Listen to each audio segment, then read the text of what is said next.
The final passage reads, "On that fated land, a great war shall transpire.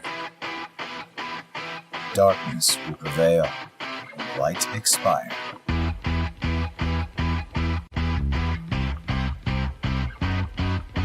This world is full of light. It's a world comprised of many smaller worlds, all connected, stretching as far as the eye can see. One great light protects us all. All worlds share one light, one fate."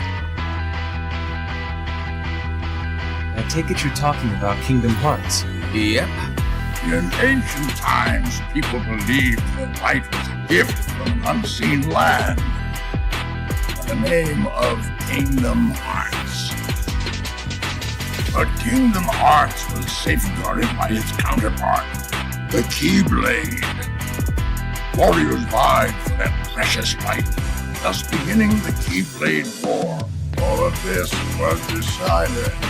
You really think you can change the future? All of this was decided. The truth is what you see with your eyes, not what you hear. Sounds like your trip around the world opened your eyes, but you got a little bit more than you anticipated. You must have seen a lot of darkness. So you're saying the weak feel the need to justify their actions to maintain a sense of self. You can't let that slide. You can't let that slide. I suppose letting false light dictate the future might be a pretty lousy move. So, you can make a change. You have that power. What do you want for the world? You believe the world needs you. Sounds like you already know where you're headed. If you truly possess great power, the darkness can't control you. All of this was decided. You really think you can change the future? All of this was decided. The truth is what you see with your eyes, not what you hear. All of this was decided. Why not just sit back and watch it play out? All of this was decided. May your heart be your guiding key. Who are you really? Some kind of fortune teller. Well, I could lie, tell you that's what I am, when I'm actually a brilliant artist, even a scholar. I could tell you that I dream of world peace, when I'm actually planning for its destruction. The truth is what you see with your eyes, not what you hear. All of this was decided. You really think you can change the future? All of this was decided. The truth is what you see with your eyes, not what you hear. All of this was decided. Why not just sit back and watch it play out? All of this was decided. May your heart be your guiding key.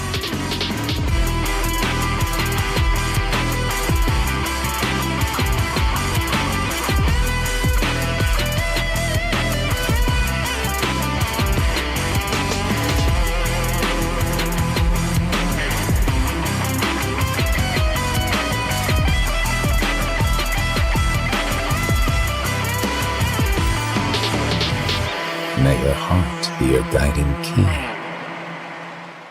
Alrighty, ladies and gentlemen, how are we doing today? Welcome back to the Landy Lodge, where Kingdom Hearts is our topic of the day.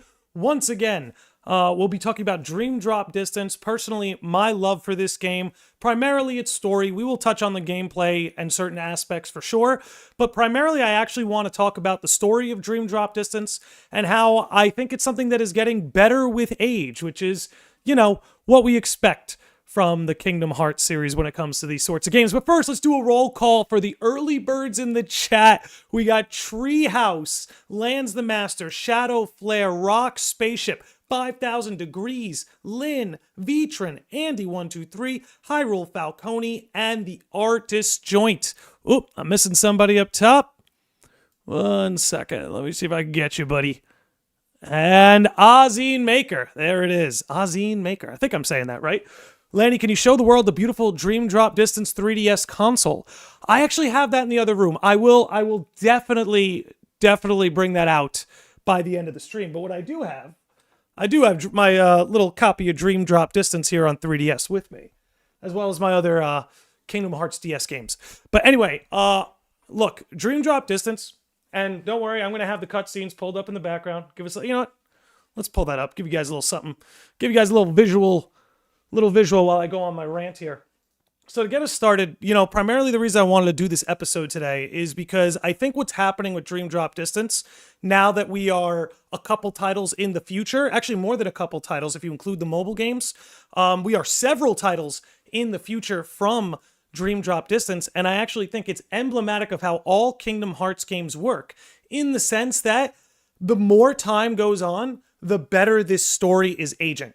So, for instance, there are a lot of things that were introduced, teased, or foreshadowed in Dream Drop Distance that there would have been no way to know what they were leading to in the future. However, coming back to it now that we've completed Kingdom Hearts 3, Union Cross told its full story, Dark Road, Melody of Memory, and the Kairi episode, everything going on with Quadratum, the fact of the matter is, so much of the foundation of the Lost Masters arc actually exists right here in Dream Drop Distance. And what Chain of Memories was to Kingdom Hearts 2, Dream Drop Distance is to Kingdom Hearts 3. And what I mean by that, roughly speaking, let me make sure I have this on mute. I do. What I mean by that, roughly speaking, is that, you don't need to play Chain of Memories to understand Kingdom Hearts 2, and you don't need to play Dream Drop Distance to understand Kingdom Hearts 3. But by experiencing and playing both of those games, your understanding of the following titles will be far more vast than somebody who did. So if you want to get the most out of Kingdom Hearts 3, you actually have to get the most out of Dream Drop Distance first. Oh, Sid Lexia in the chat, dropping a $5 on us, says Dream Drop Distance is better than Birth by Shit. Now, I don't call it Birth by Shit, but it's a super chat. I feel obliged to read it as it is. Sid, right now we have a poll going on in our YouTube chat. Dream Drop Distance versus Birth by Sleep. Right now, Dream Drop is up 53% to Birth by Sleep's 47%. So we're going to circle back on that. What's going on, Skazfish? I see you in there. We're going to circle back on that throughout the episode and see how it evolves. Okay, let me pull up my notes here. I did take some notes for today's episode because I hate when I do these episodes. I look back and I forgot to bring up X or I forgot to bring up Y. So, getting back into why Dream Drop Distance matters in terms of the Lost Masters arc is, again, like I said, many of the things that were fleshed out more in KH3 and some of those mobile games were initially introduced here. Now, again, how this the same way bridges between KH2 and KH3. There were other games that came in between, but honestly, both Dream Drop Distance and Coded serve as prequels to Kingdom Hearts 3. I know a lot of people look at Fragmentary Passage, but I actually think both Dream Drop Distance and Coded are actually way more important than Fragmentary Passage when it comes to understanding KH3. We'll save Coded for another day, but we'll discuss Dream Drop Distance as far as we can. Now, again, the title of this episode is why I love the story of Dream Drop Distance, and I'll be honest, the primary reason is that I am a major Riku fan. Riku is my favorite character in the Kingdom Hearts series. Save for the Master of Masters and Luxu, who are coming up close. Okay, I'm not gonna lie, the Master of Masters and or Luxu might usurp Riku as my favorite Kingdom Hearts character, but ultimately speaking, Riku is my favorite. And for all you Riku fans out there, those of you who may or may not be watching this live, make sure you hit that like button, by the way. Please the almighty algorithm. This is a Riku story. This is Riku's game. Don't get me wrong, you play as both Sora and Riku, but ultimately, this is Riku's game. And I'm not sure we're going to get another game that's as Riku-focused as Dream Drop Distance. Have to be honest. Now, again, that's one of the things I would love to be wrong about. I would 100% love to be wrong about that. But truth be told, I really think this is the most Riku-centered game we're ever going to get. And I think it's such an important chapter, not only in his story, but in Sora's story as well. I find a lot of people are actually confused by Sora's story or Sora's character arc in Kingdom Hearts 3, But I actually think both Coded and especially Dream Drop Distance set up Sora's story arc in such a compelling way. You know, a lot of people always ask, where did that cockiness from Sora in Kingdom Hearts 2 go? Dream Drop Distance will show you where it goes. We'll show you how that line of thinking gets him into trouble. So, again, there's going to be some things we cover here that's covered in my why KH3 Sora is the best Sora, but ultimately we're going to be speaking about Riku just as much as we talk about Sora in today's episode. This was his swan song. In some ways, like, he's still going to be important, and he's still going to be the secondary protagonist to Sora. I don't think anything like that changes. But again, this is going to be the most Riku-centered game that will ever exist in the Kingdom Hearts series. I would love to be wrong about that, but I don't see any indication that another one is coming. Pardon me while I take the swig. Now, let's talk about one thing here. And I'm not going to talk about these story beats chronologically, by the way. But I want to talk about Riku, then we can talk about Sora. But I want to lead with Riku here. I think what a lot of people fail to understand, I see a lot of people saying, how could Riku be a master, but Sora isn't? How could Aqua be a master, but Sora isn't? And one of the things I think a lot of Kingdom Hearts fans fall into is all they look at is power levels, how strong somebody is. And yes, Sora is one of the most powerful Keyblade wielders in the series. You could argue he's more powerful than Aqua. You could argue he's more powerful than Riku. I most certainly would. But then the question becomes, but then why isn't he the master?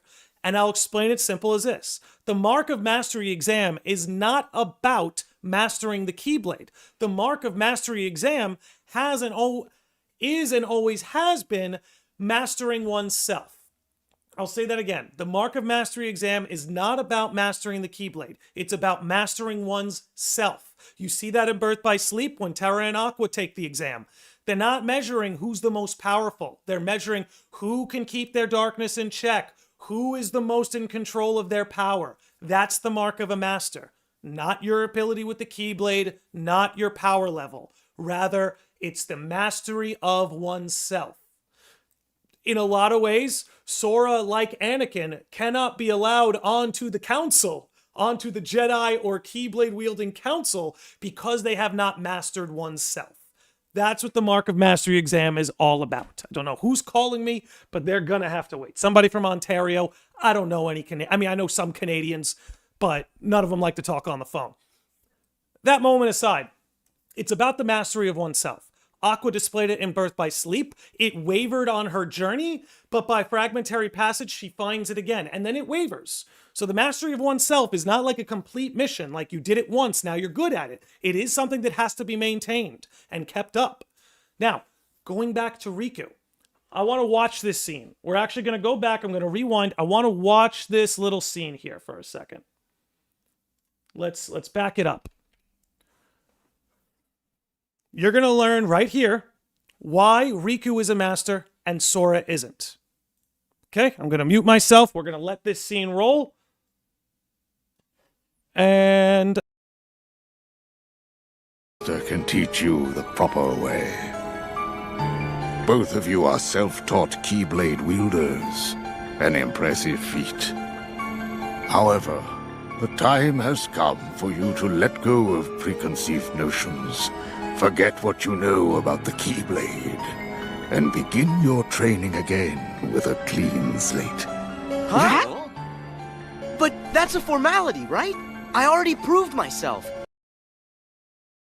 okay, right there. You see that? Already Sora is not respecting the process. Yen Sid is the master. He's the elder. He is the eldest master that the Guardians of Light have at their disposal. Right? A man who both achieved mastery of the Keyblade and gave it up. And here Sora is right away, like, but that's a formality, right? The fact that we're self-taught, that no master has showed us, I already proved myself. I already proved myself. This isn't Inside Out, is it? No, okay. Sorry about that. Again, it's not that cockiness that everybody loves in Kingdom Hearts 2. I think it would be wise to not see it as a virtue. Right? This is Sora's pride, which may connect him with the Master of Masters, depending on where that subplot goes, where those themes and symbolism take us. But he's showing a lot of pride here. Like, oh, but thinking, oh, I beat Ansem. Oh, I beat Xemnas. I already proved myself. Isn't all that just a formality? Because when it comes to Sora and Riku, being presented with a clean slate means two very different things to both of them. Being presented with a clean slate for Sora means, what? All my achievements mean nothing? Beating Ansem means nothing? Climbing Castle Oblivion means nothing? Defeating Xemnas means nothing? Whereas for Riku, and we're going to see this in his reaction when I play the scene, his reaction is actually like, it humbles him and he welcomes the idea of a clean slate, right? Because he's somebody who has fallen in the past. He's somebody who has failed in the past. He was right beside Sora when they defeated Xemnas, right? But he doesn't let that go to his head. And this whole idea of a clean slate and relearning, Riku seizes that opportunity to master himself. Whereas Sora is threatened by this idea of a clean slate. And if you know how Dream Drop Distance ends, you see where Sora's pride and Riku's humility gets them both. Now, let's get back into it. Me and the king and Riku, we can take on anything. Right, Riku? I don't know. I think that in my heart, darkness still has a hold. Now, right there is, we always talk about morals of the story. The first morals are right in front of you, right there, introduced. You have one character whose confidence is masked by pride, right? And then you have Riku, who's showing this humility to the process and is questioning himself, doubting himself, right? I love these ideas, right? Because it shows that, like, the world isn't always so black and white. There's certainly black and white aspects to our world, but it isn't always so black and white. Confidence is very frail if you're not also questioning and doubting yourself, because that keeps you in check. Both of them have to find the balance. And in a way, that's light and dark, right? The light that gives you confidence, the darkness that gives you self-evaluation and criticism, right? There's a balance between both. Sora is leaning completely into this confident aura, not doubting himself. And in some ways, not doubting yourself could be a virtue. But if you are blind to your own faults, then it's not a virtue. It's a vice. And that's the balance that Riku displays in this game. And right here from the get-go, their fates were decided 10 minutes into the game. We are 10 minutes into this story, and their fates have already been decided. All of this was decided, you might say. Okay, let's get back into it. Walking that path changed me. I'm not sure if I'm ready to wield a Keyblade. Maybe I do need to be tested. Riku. Then count me in. Put me through the test. Just watch. Me and Riku will pass with flying colors. And you know what? You got to give him credit, too.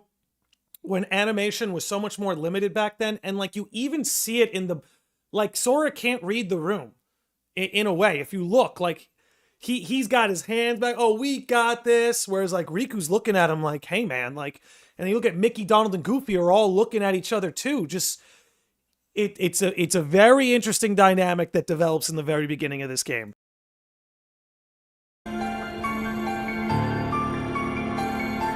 Very well then. Sora and Riku. Give me 1 second, guys. This Ontario number's calling me again. Let me just answer real quick.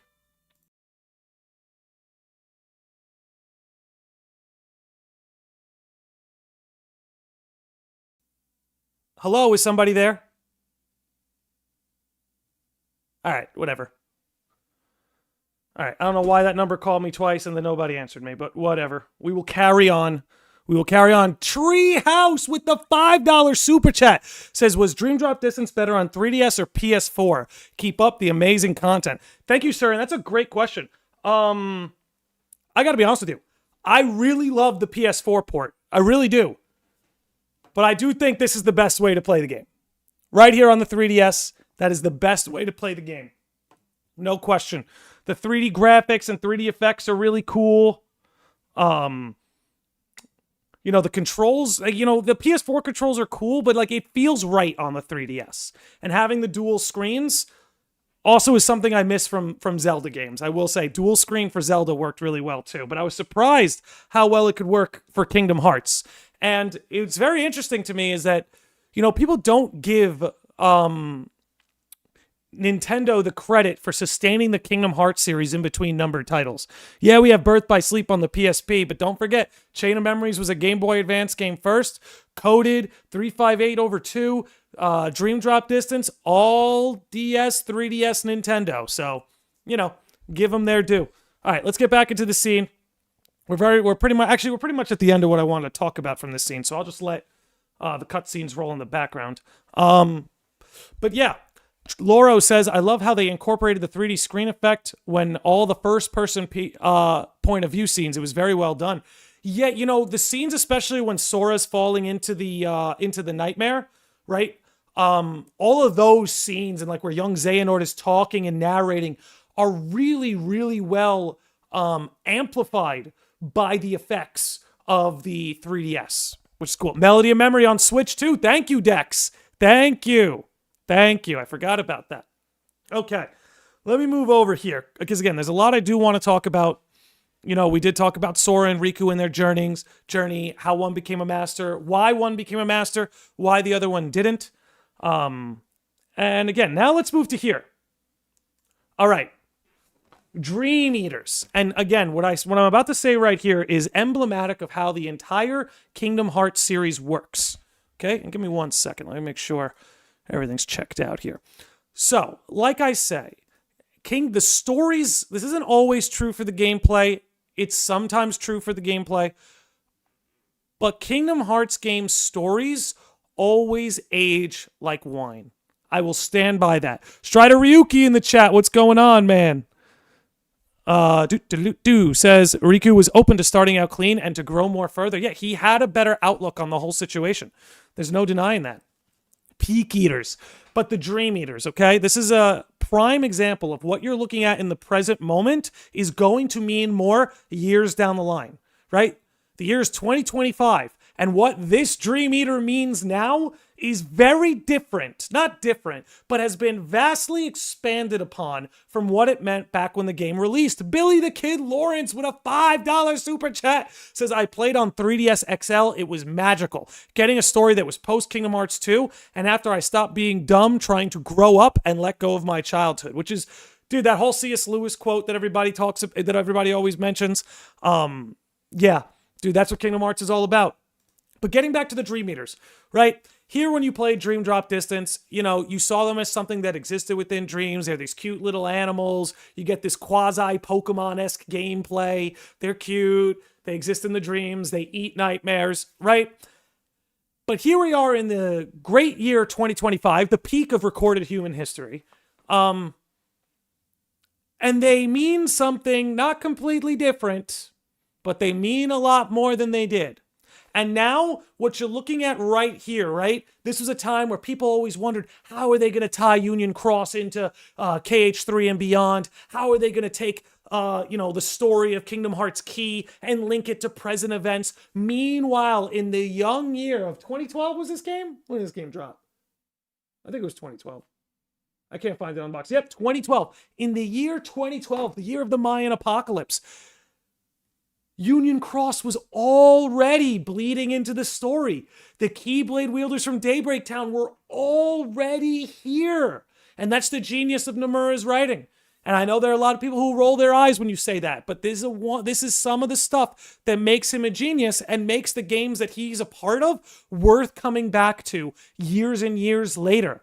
So now we know this isn't just some cute animal that exists for some niche gameplay on a niche subtitle game for a niche series. No. These are the wielders from Daybreak Town. The link between the past and present already existed in 2012. And that's why it's so important to know this and to know why the Dream Eater is the Meow Wow is the first summon you get in Kingdom Hearts 3. That's not an accident. It's the first summon you get. Yo, Billy the Kid, 3 straight years as a sage. Thanks for the support, dude. Absolutely love you for it. You're one of the Landy Lodge whales. Wally of the West says, Dream Drop Distance hype. What's up, Wally? It's good to see you in here. Good to see you in here. I've not been keeping up with my Twitter chat, but nobody chats in there. But we do get a lot of people who tune in. Only for a few minutes at a time, but you know how people's attention spans are. Okay, let's keep that rolling. And then boom, just like I said right here. Okay, perfect cut. So boom, right there, we didn't even know it at the time, but right there, the connection to Union Cross was made with the Dream Eaters, right? And in a sense, I'm going to pause right there. I don't want to get too ahead of myself. Then we have Neku.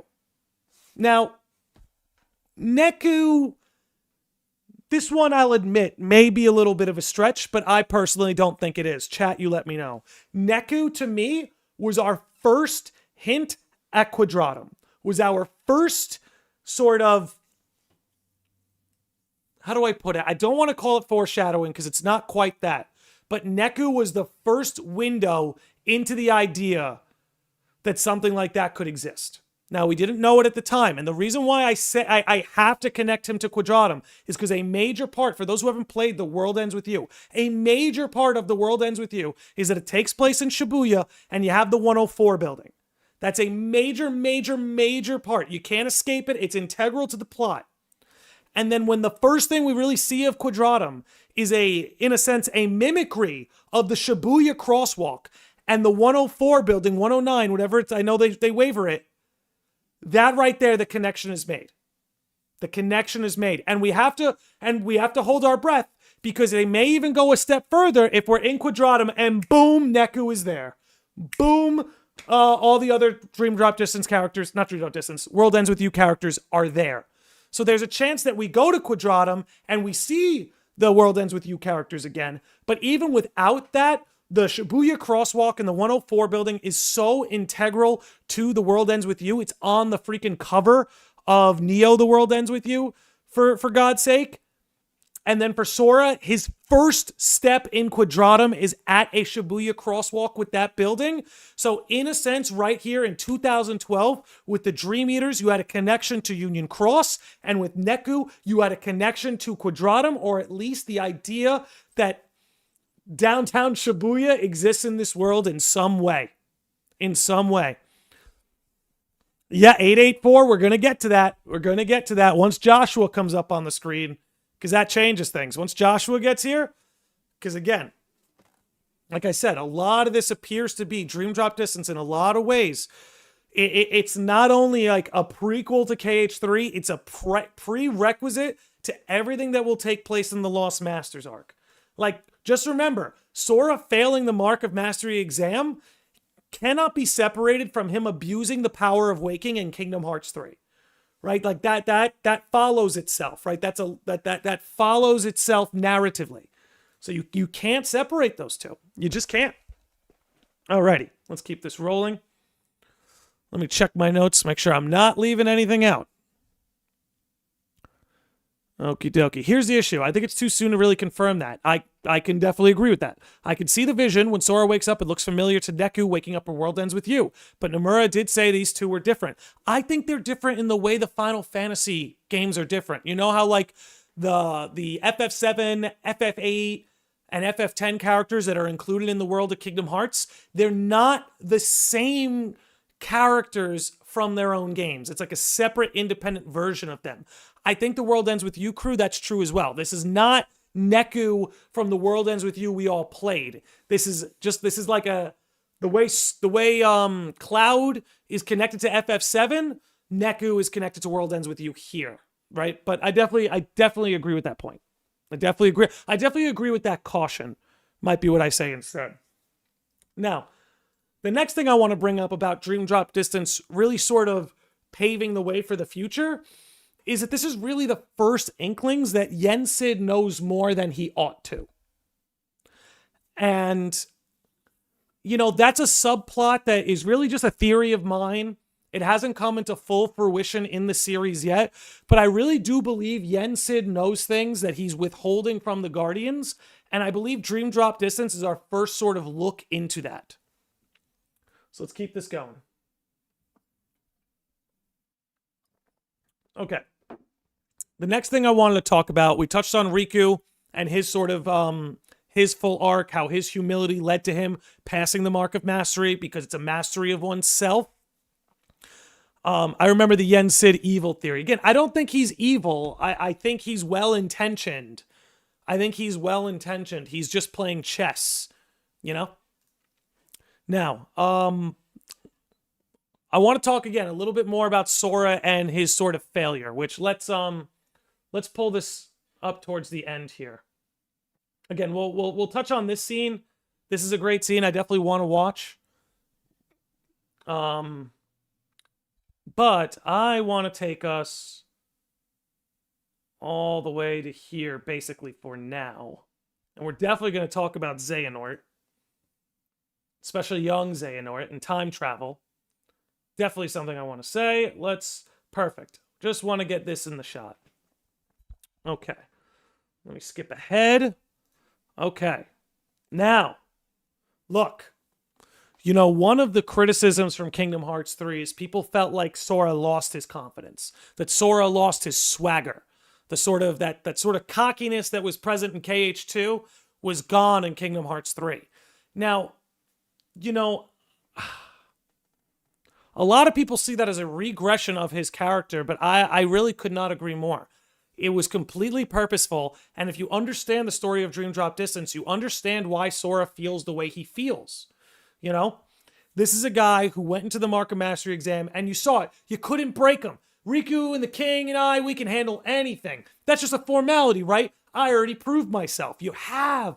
Again, the cockiness from KH2 has been amplified even more here in Dream Drop Distance.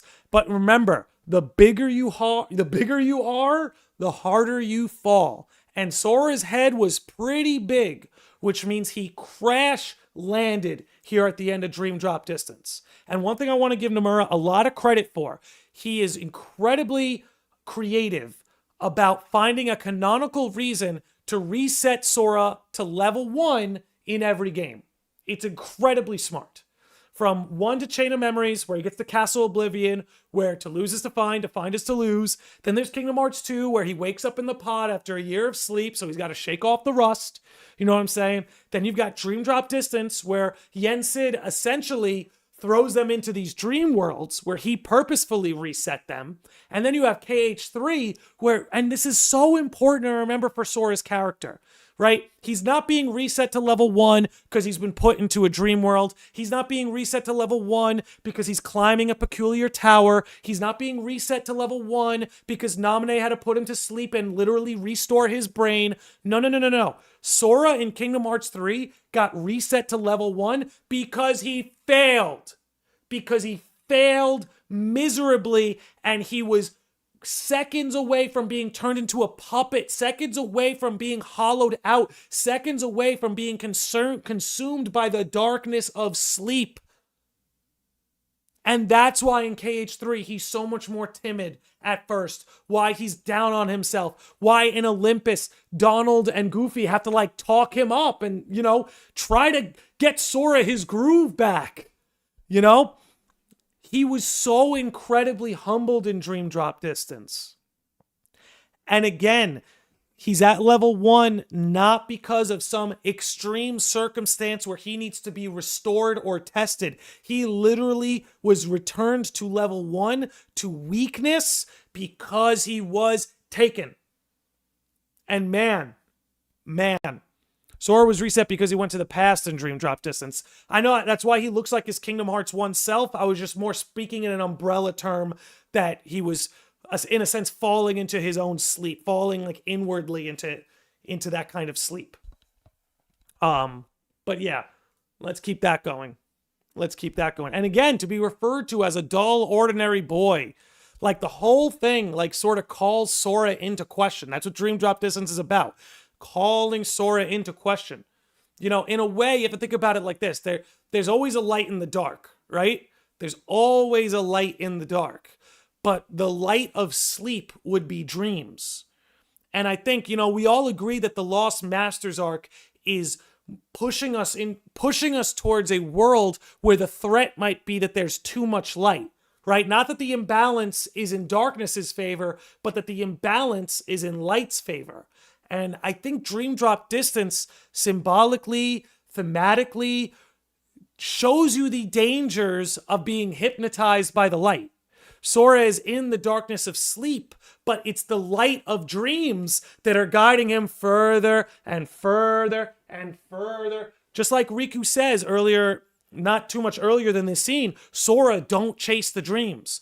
Because to Sora, the dreams are like this light in this dark tunnel that he keeps chasing, but the further he chases it down the tunnel, the further into darkness he goes. Shadowbringers, anyone? Addison, you get it. Addison, you get it. You understand peak. You understand peak. Anyway, the dreams are the light that traps Sora. And I think there's something so symbolically actually beautiful, haunting, but beautiful about that. Sora's failure was vital for his growth, and I think it makes him a better character. Because don't get me wrong, I've always loved Sora. Sora's always been one of my favorite characters.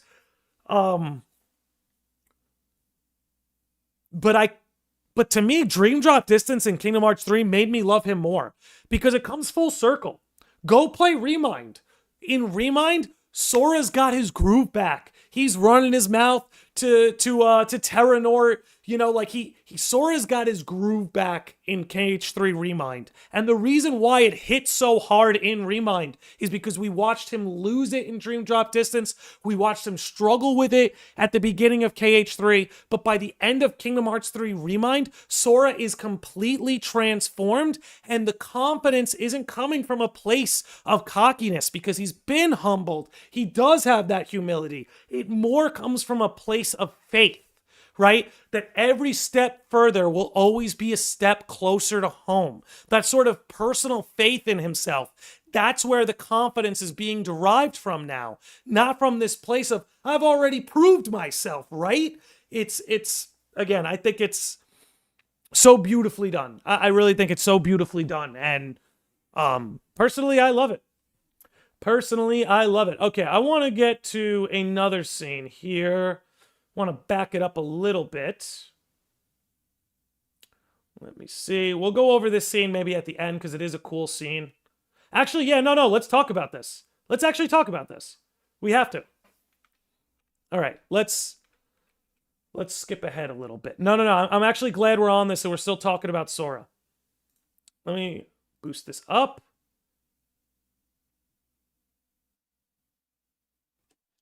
Just hang with me, guys.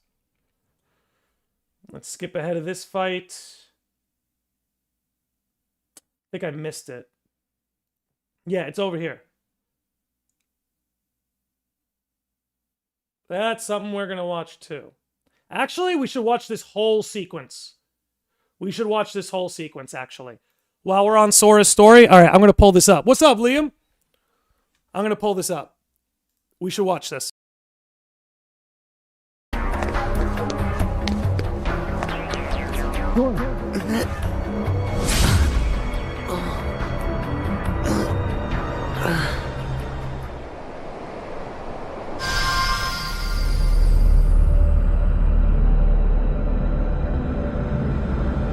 Huh? Am I back? Wait! Your Majesty! Donald! Goofy! Huh?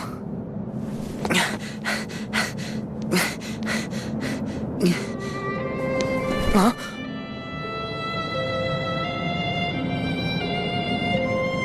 Naminé, is that you? Now, I just want to say, I think one of the greatest lingering subplots in the Kingdom Hearts series is Sora and Naminé, and the fact that Sora hasn't officially thanked Naminé yet, right? He promised he would thank her one day, but he hasn't given her that thank you yet, and I think there's something really cool they could work with there. I honestly think Naminé is going to be the key factor to getting Sora home. Landy, you got me to watch an entire playthrough of Shadowbringers just from you comparing it to Kingdom Hearts. And Addison, let me ask you, is it peak like I promised? Is Shadowbringers peak like I promised? That's all I'm asking. I'd like your take on that. But it's one of the best subplots in the series, and I think Naminé will be 100% pivotal, if not the key factor to her coming home. Okay. On. Liam says, Landy, have you played any other Square Enix games like Dragon Quest or FM, for example? If so, like two characters from the games I've played World Ends With You and Final Fantasy primarily. I've not really gotten into Dragon Quest, but okay. Let's go. Even in the final world, he says thank you, but it isn't the official one. It's so intentional. Exactly. They're letting you know right away, like, hey, that doesn't count, that they are building towards a thank you. And I think, honestly, not only Naminé, Kairi too, but it's almost like Kairi and Naminé will both be pivotal to getting Sora home. Now, let's, Shadowbringers equals peak fiction. Thank you, Addison. Now you guys know I'm not a liar. Now you guys know I'm not a liar. It's right there.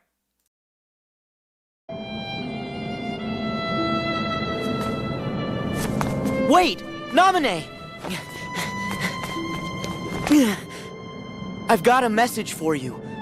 I meant to tell you once this was all over. Huh? Who are you?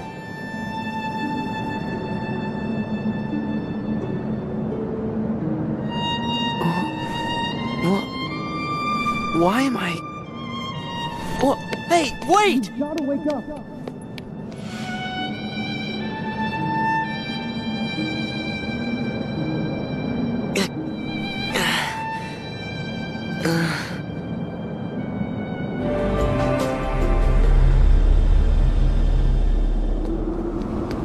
Come on, wait up! Says, though I gotta say, I liked Endwalker better. I like Shadowbringers better, but Endwalker's ending reduced me to a mess. I was a sobbing mess at the end of Endwalker. I love the Scions of the Seventh Dawn with all my heart, and Endwalker tore me apart. Back to Kingdom Hearts. Who are you?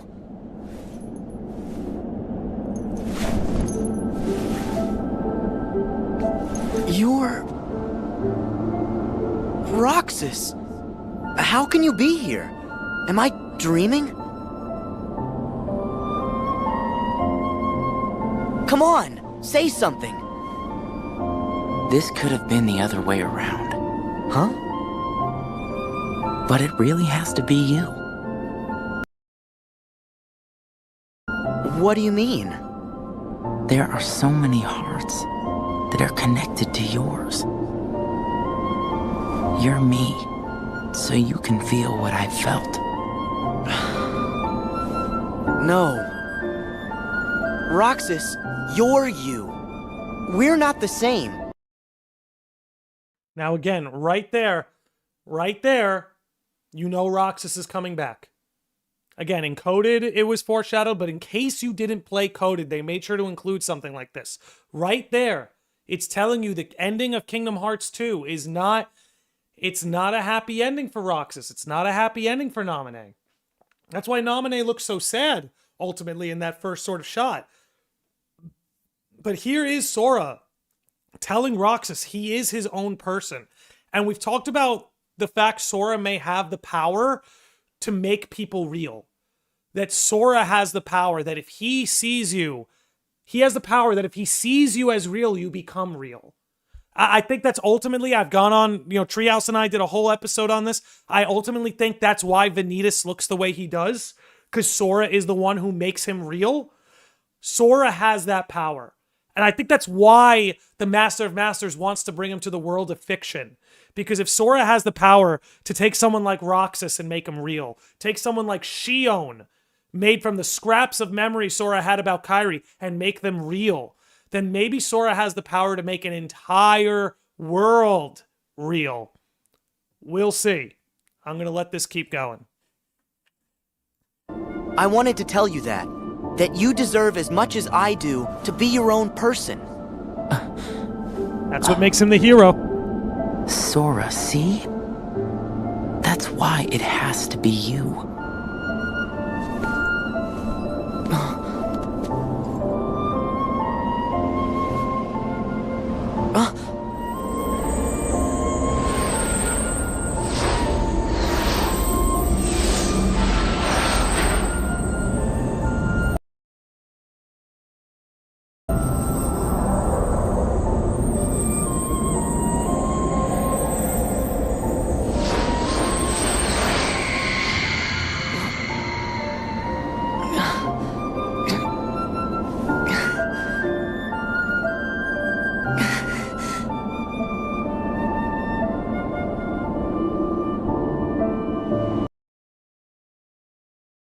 you see, the reason why this is so not only beautiful, but also haunting is because while Sora is having all these touching moments, right? He's in a sense falling into his own dreams. He's falling into this like inward darkness. And on his way down, he's running into all the hearts that are connected to him. Be it Xion, be it Roxas. Like, again, these are beautiful moments he's having, but it's on his way down. You know what I mean? It's almost like having a life flash before your eyes. Almost. But it's, I don't know, just sort of that juxtaposition where he's, again, having these beautiful, touching moments, but it's as he's falling into a deeper and deeper and more inward darkness. It's beautiful, I think. I think it's really beautiful. What can I say? Not again. Did they cause all this pain? What do you want me to see? Sora, don't chase the dreams. They'll lead you nowhere. Just to an abyss you'll never be able to wake up from.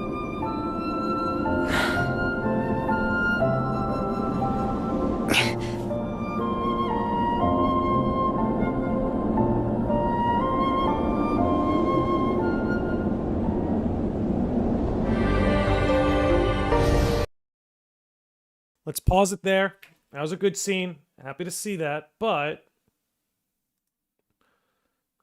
let's go to this scene now. And there's something I really wanted to talk about here. I will pause it when I need to. That other girl. I felt what Roxas felt.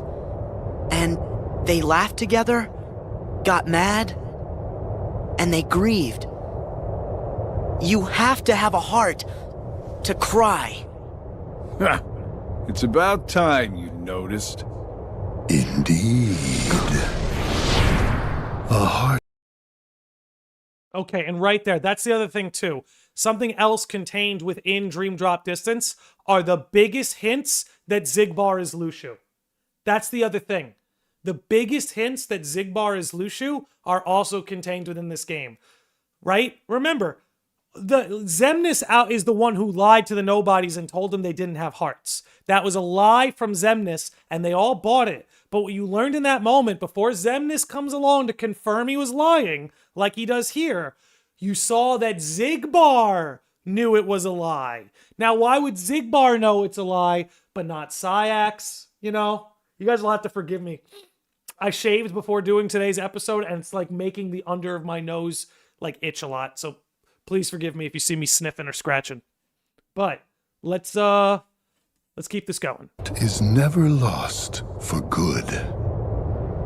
There may have been variances in our dispositions, but a number of us unquestionably showed signs of a burgeoning replacement. Once born, the heart can also be nurtured. Our experiments creating Heartless were attempts to control the mind and convince it to renounce its sense of self.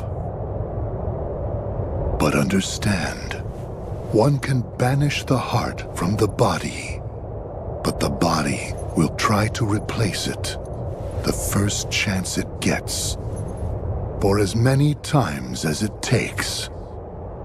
And so I knew, even after we were divided into Heartless and Nobodies, it was just a temporary separation. So again, I also think that's very interesting. The idea that the heart is a void that will always be filled, right? You could separate heart from body, but the body right away will start to replace it. I think that's a very interesting concept. Why then? Why did you lie to them and tell them they had no hearts? Xemnas and Xehanort formed the organization for a specific reason. Round up a bunch of empty husks, hook them up to Kingdom Hearts, then fill them all with the exact same heart and mind. Translation? They were gonna turn all the members into Xehanort. Make more Xehanorts? You tricked your friends to... But you... Aren't you scared of just turning into someone else? Me? I'm already half Xehanort. Okay. So, and again, this is something I keep coming back to. Obviously, they zoom in on his yellow eye as he's saying, I'm already half Xehanort. So that yellow eye is supposed to mean that he's half Xehanort. Different conversation for a different day. You all know we've talked about it on this channel ad nauseum, but I have to bring it up. The fact his eye is still yellow at the end of KH3. I know a lot of people think it could be darkness. One of the ancient darknesses doing that. I think that's a viable theory. But we've already connected this yellow eye to him being half Xehanort. They do it in Birth by Sleep too. They do it in Birth by Sleep too. Like twice. The yellow eye on Xigbar is supposed to mean Xehanort. Now this either means one or two things. One, Xehanort is still within him in some way. Or two, maybe he was never really half Xehanort and he was half darkness the whole time. I personally think the former's more likely than the latter, but we shall see.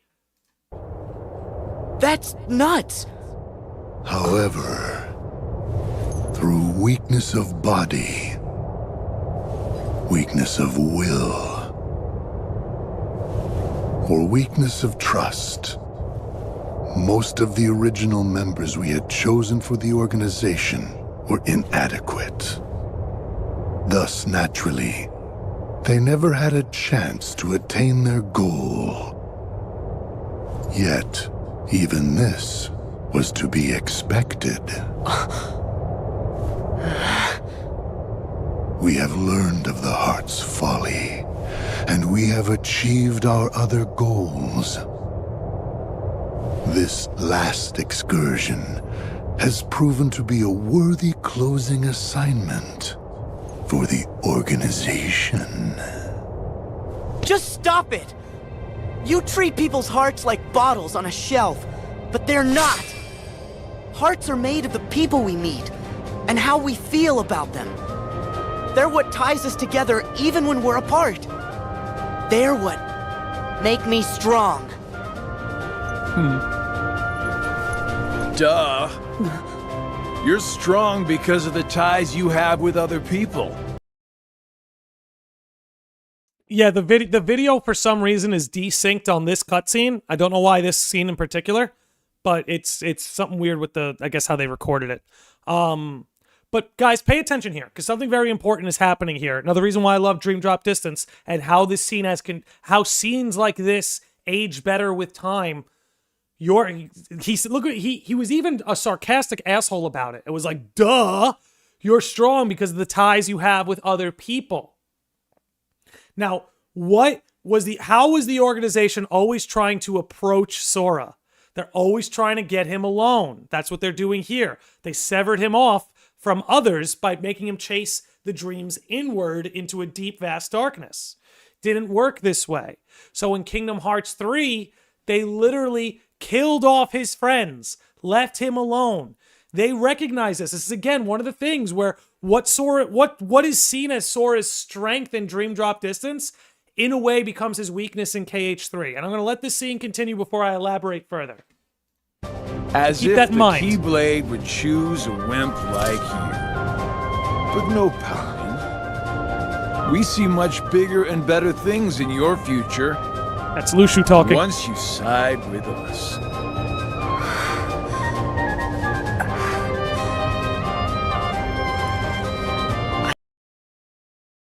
Now, can I tell you something crazy?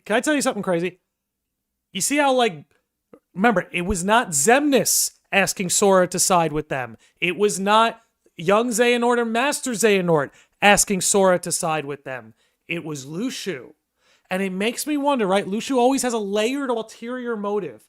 I do wonder if Lushu wants to bring Sora into his cause. Think about a Lushu who maybe made a deal with Brain. And maybe there's something trying to pull him into the cause. You know, in this game, it looks like he's asking on behalf of the organization. But for all we know, maybe Lushu, intent to betray the Master, collaborating with Brain, I'm just saying there might be something there. bit of a stretch for now, but these are the kinds of things you should look out for in the future of Kingdom Hearts. I know the Keyblade didn't choose me, and I don't care. I'm proud to be a small part of something bigger. The people it did choose. My friends, they are my power! Okay. So right here, you're right. My friends, they are my power. And that's how he's able to stand up, right? This is the core of his like strength, the core of his heart, right? This is who's centered there. And I just think it's so smart. I think it's so smart that what Kingdom Hearts 3 essentially said is, yes, Sora, you are powerful when you have your friends, but Sora, you need to learn to fight on your own. You need to learn to stand on your own 2 feet, that you can't always rely on your friends like that. And again, what does he say in Kingdom Hearts 3 when he's crying and he's on the floor and Riku's trying to comfort him? He's like, my friends, they gave me my power. They gave me my strength. They gave me all of it. But what he had to learn is that you can't, that sort of don't get me wrong, friends can lean on each other, friends can depend on one another, but if you are solely depending on your friends for that power and strength and encouragement, then that's something that can be exploited. That's something that can lead to your downfall. You have to learn to stand on your own 2 feet. And that's what Sora's learning essentially in Kingdom Hearts 3. You start to see it in Remind, and in a sense, that's what him being alone and isolated in the world of Quadratum is all about. It's almost like, in a sense, that him being thrust into Quadratum is his second Mark of Mastery exam. And for Sora to master oneself, he has to rely on his self for his power. Look at Riku. How did Riku pass the Mark of Mastery exam in Dream Drop Distance? He didn't have this my friends are my power kind of moment. No, he stood on his own 2 feet. And compare it to Chain of Memories, where Sora had to rely on, Riku had to rely on King Mickey. And the only reason Riku was victorious in Chain of Memories was because he could rely on King Mickey. In Dream Drop Distance, he has the Dream Eaters, don't get me wrong, but for the most part, Riku does it standing on his own 2 feet. And that's what Sora has to learn. Even though friends can be a virtue, even though friends can be your power, Sora, to be a master, has to take it a step further. Let's keep it going. Those are just words.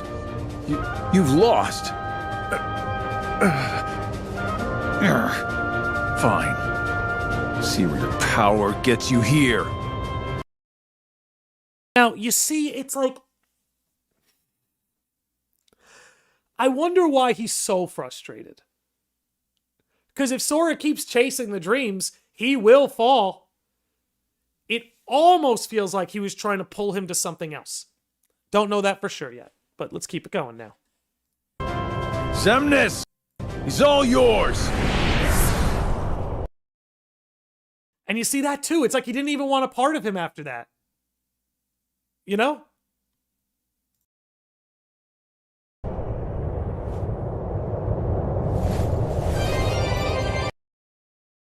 Okay. Let's move on to something else now. Ultimately, I think I laid that all out for Sora. We can chill on there. But since we're on the topic of why I love this story, I'm going to pull up one of my favorite moments.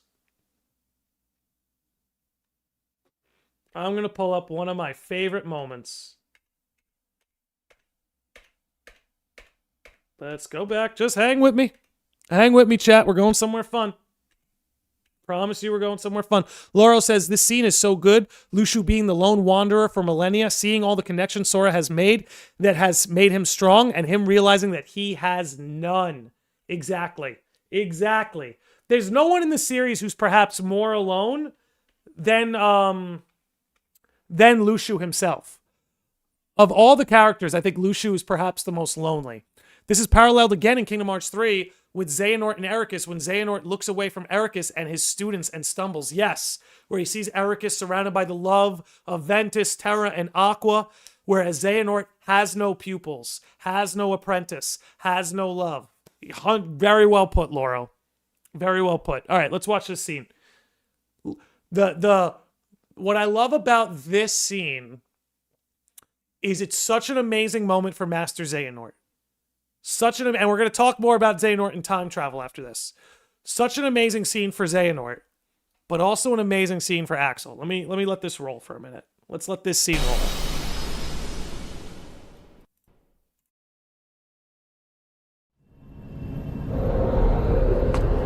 Are you okay, Riku? Yeah. Thanks, Mickey.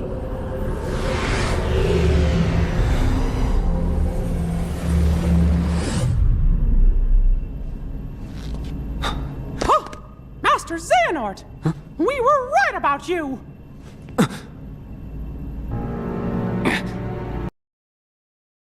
Okay, before we get to that, I actually think Edgardo makes a good point here. He says, I think the reason Luxu reacted that way to seeing Sora's resolve is that a part of him is the innocent, hopeful Luxu before he became so jaded. A part of him wants to be like Sora. You know what's interesting?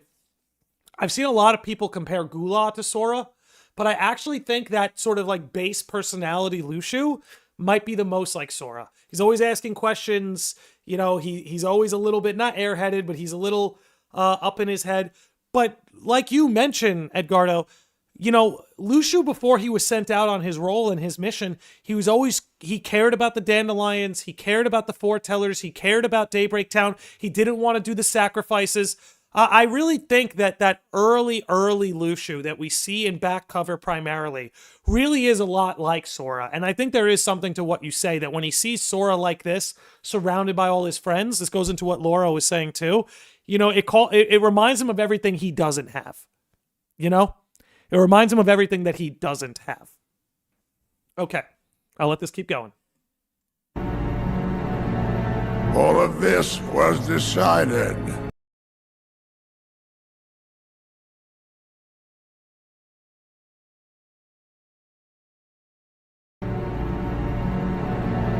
All of this was decided.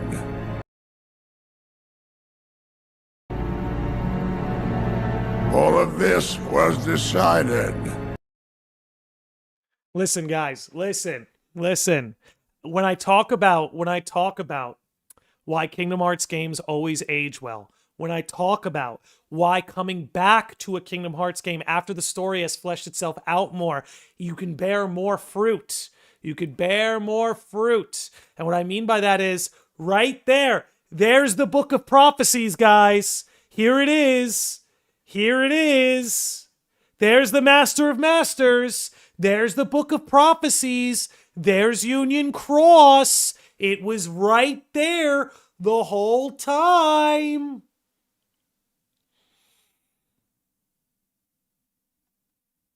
All of this was decided. Master Xehanort. Terra, you missed a turn for the drive-thru. I'm gonna shit my pants. Okay, I'm done. All right? And this toilet paper will be the ark that sustains me. All right, I'm done. Back to it. My 12 selves would welcome me here on this day, when I would return a complete person. It is the future which lies beyond my sight. Why are you doing this? In ancient times, people believed that light was a gift from an unseen land by the name of Kingdom Hearts. But Kingdom Hearts was safeguarded by its counterpart, the Keyblade. Warriors vied for that precious light, thus beginning the Keyblade War. The violent clash shattered the Keyblade into 20 pieces. 7 of light and 13 of darkness. And the only real Kingdom Hearts was swallowed by the darkness, never to surface again. I once tried to create my own pure light and darkness to forge the Keyblade, but the attempt ended in failure. Okay, and this is another thing about Xehanort. This has maybe been one of the flagship things on my channel, but Xehanort's coming back. Okay, you don't have a character who fails the way Xehanort fails multiple times, but always comes back, always bites back, right? His plan in Birth by Sleep failed, but that's fine because he had a failsafe. I don't think the guy who said, I plan for every eventuality, about 2 hours before his death, who mentions a 14th life to explore the new world, isn't going to make a comeback. If you don't think Master Xehanort planned to fail at the end of Kingdom Hearts 3, if you don't think he had a failsafe, you're not paying attention. I will tell you right now, you're not paying attention. I have been saying this since Kingdom Hearts 3 ended. I've been saying it since even before Remind. Remind solidified it for me. That's when I started running my mouth like an asshole, because Remind, in my opinion, solidified it. And then Dark Road, and then Nomura's artwork post KH4 trailer, in my opinion, I'd be shocked at this point. I would gamble on it. I would gamble on it. I will tell you right now, Xehanort doesn't return, 100 subs on me, okay? 100 subs on me. In my eagerness, I had lost sight of the correct way to achieve my goal. I acted rashly. I can admit that now.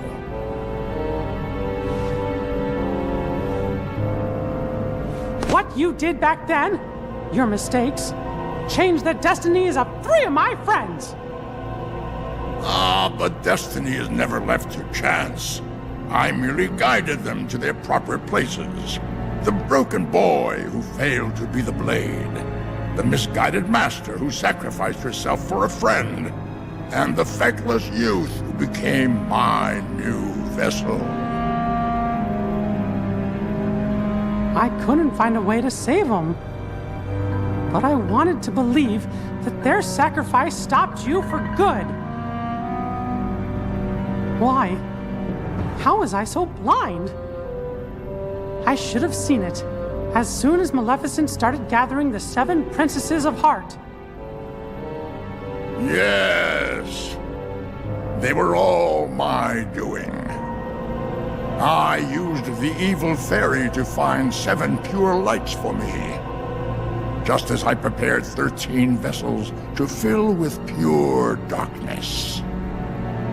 But you failed. Sora stopped you in your tracks on both counts. Yes, he did. That dull, ordinary boy. A Keyblade wielder so unlike any I have ever seen. However, I have not abandoned my ambitions. The 7 Guardians of Light and the 13 Seekers of Darkness. 7 Guardians of Light? Well, for Keyblade wielders, there's me and Riku and Sora. And my 3 missing friends, that's 6. Then the 7th would be... that means the 13 Seekers of Darkness. Yes, little king. Perceptive. But Sora and another on your list belong to me now. And that puts you 3 guardians short. But worry not. All of the pieces are destined to appear. Okay, again, you see that? Like, he even had a plan for if he was successful in taking Sora. Like, he had a plan that even if he took Sora, the Guardians would still find their 7 lights. Like, this is a guy who literally planned everything out. As Strider Ryuki says on Twitch, Xehanort was like a magical Batman having fail-safes within fail-safes. Exactly. It's a never-ending tree of fail-safes that he was able to create. Your 7 lights, just like my 13 darknesses, whose final clash will beget the prize I seek. The Keyblade!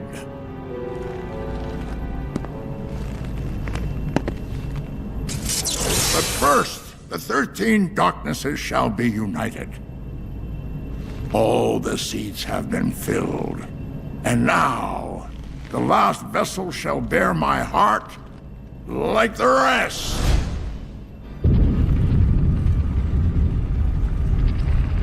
No! Sora!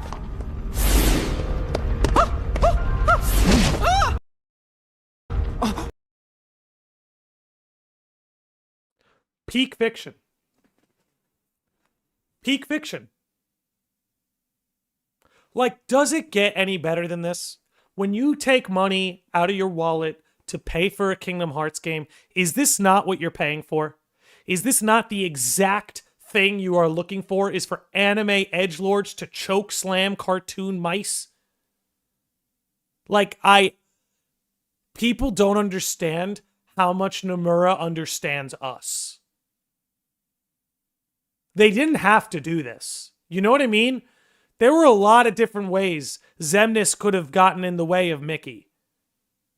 They didn't have to do this. He could have fired a beam at him. He could have restrained him with like a magical spell. He could have tackled him. This is just like there is truly no other franchise or media or IP that can provide this for you. There's nothing. There's no one. There's nothing. This is the only place you're going to get it. Kingdom Hearts. This is the only place you're going to get it. Plain and simple. Plain and simple. All right, there's a couple more things I want to discuss. We're going to talk about Axel. We're going to talk about Kairi. And we're going to talk about time travel. Let me check my notes. Let me make sure there's not anything else I'm going to miss there. We'll talk a little bit more about Xehanort 2. Checking my notes. Okay. Yeah, we'll talk a little more about Xehanort and time travel, a little bit about Axel, and a little bit about Kairi. In the meantime, if you'll excuse me, I need to run to the little Kingdom Hearts room. 1 second. And then after that, we will commence the rest. So, hang tight. Don't go nowhere. Shadow of the day. I will 100% read your super chat when I get back. I'm going to hang on to that. Don't go nowhere. We're going to be right back.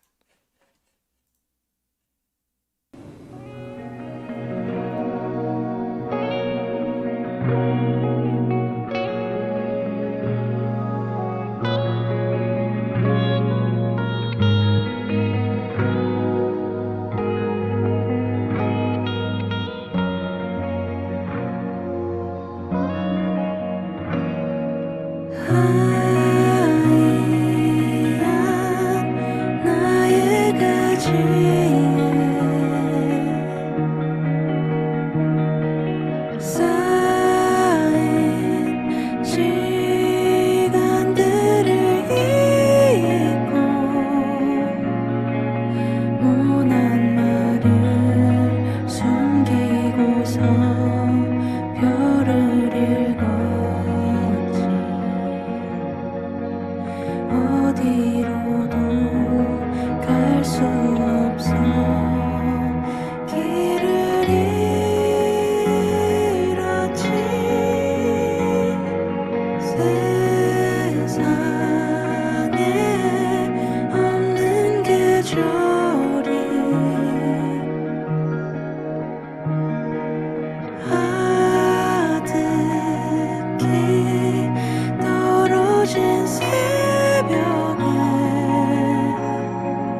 Okay, ladies and gentlemen, we are back.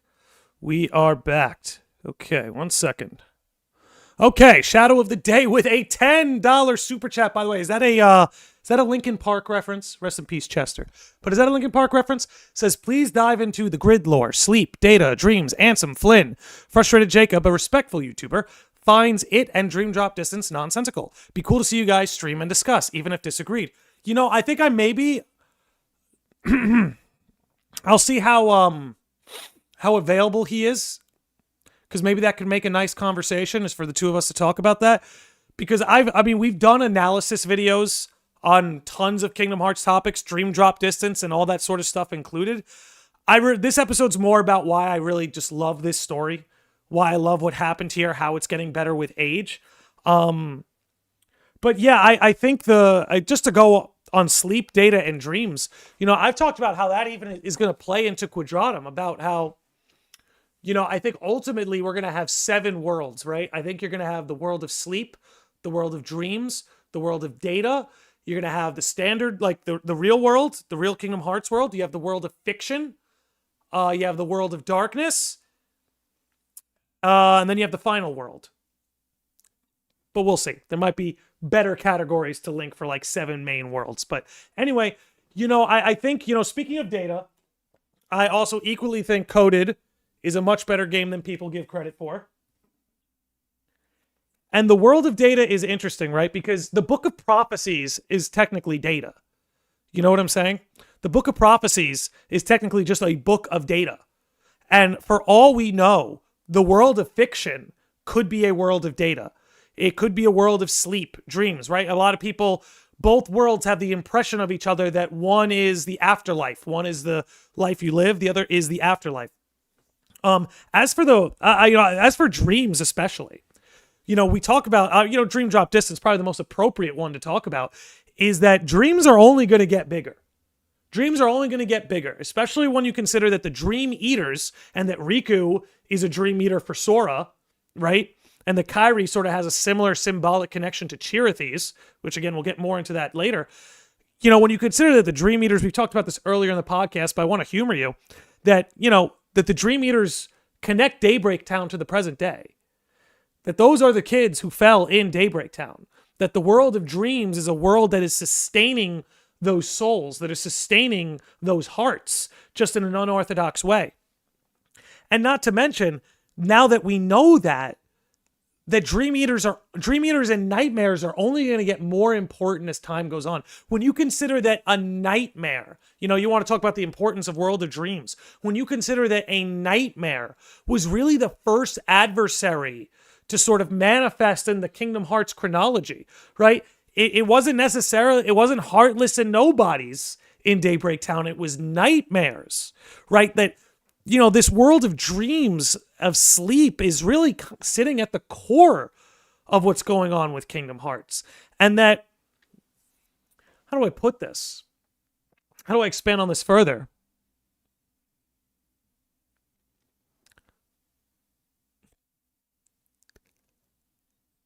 For all we know, the world of fiction, as we know it, could be a world of either data or dreams, for all we know. And I think what people have to understand is that, like, if you were to, memory is at the core of Kingdom Hearts DNA. If you were to put something as Kingdom Hearts nucleus, memory would probably be it. And what is memory? It's data, right? Jiminy's journal is data, right? The fact that Data Sora, right, diving through the data worlds and Data Sora really is what confirmed for us that Roxas and Naminé deserve to be their own people, and that Roxas and Naminé essentially are in pain. I don't know. That kind of stuff just can't be ignored. All right, let me see what you guys are musing on about. Well, Quadratum itself seems connected to the realm of dream, since dreams and death are very close, right? Exactly. Sleep, the realms of sleep and death sometimes overlap. That's what we learned in the final world. The worlds of sleep and death sometimes overlap. Dreams being connected to sleep also might have a similar overlap. That's a great point, Reha. Very great, very good point. Frustrated Jacob and Landy Lodge stream would be peak, not gonna lie. I'd want to know why he thinks of it as nonsense, though. Like, I'm not sure how you can think of the worlds of sleep, dreams, and data in Kingdom Hearts as nonsense. You know what I'm saying? Especially the world of dreams.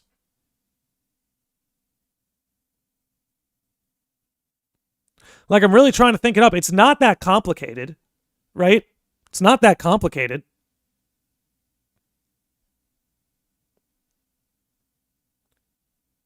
Yeah, I mean, whatever. I don't know. If anybody knows some of the things that he thinks don't make sense, that'd be nice. But yeah, I'll see if maybe one day I can link something up like that. Because I'd be curious to pick his brain about that kind of stuff. Because I think he specifically has an issue with the grid. Okay, Data and Sleep touch. That's how Sora and Yozora meet Yozora. Wakes up after that battle. Exactly. Boom. Exactly. All right. Let's keep this rolling. There is something I want to show.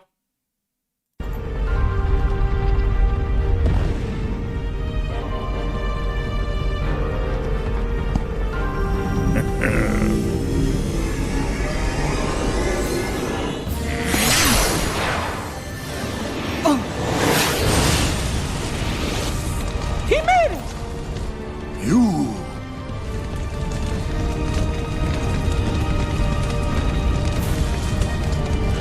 Axel!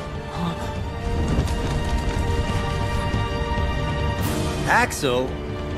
Please. The name's Lee. Got it memorized? You're not supposed to be here!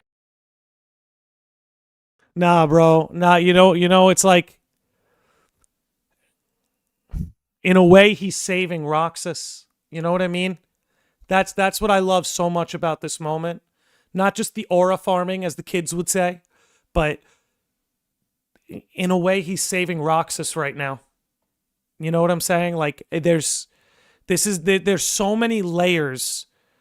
There's so many just layers to everything that happens in this series. Like, it's like the most beautiful layered sandwich, okay, with meats and cheeses, and it's just like, damn, dude. Damn, this may be a little cheesy, but I like cheese, all right? I like cheese. And watching Axel get to save his friend, that's cheese, baby. That's good cheese. Okay, that's sharp cheddar. All right, keep that going. Promises to keep. I'll always be there to get my friends back. What? Bad timing? You had your perfect little script, but you kind of forgot to write the sequel. Now, let's find out what happens. What now, you old coot?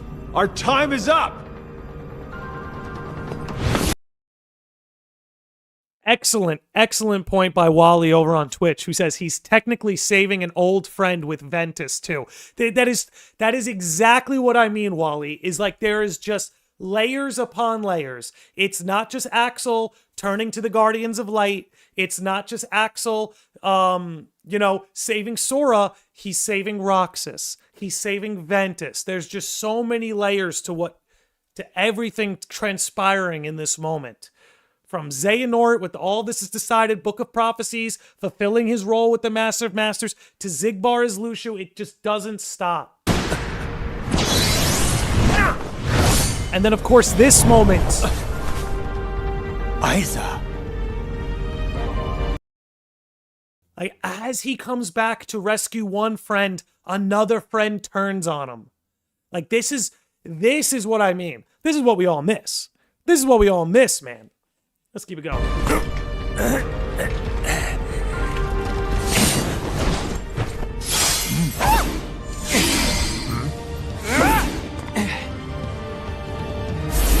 Yo, Billy! Later, Billy. Everyone give some love to Billy in the chat. Why are you here, Axel? No, I told you my name's... whatever. Axel. Fine. Now let's get out of here. Right!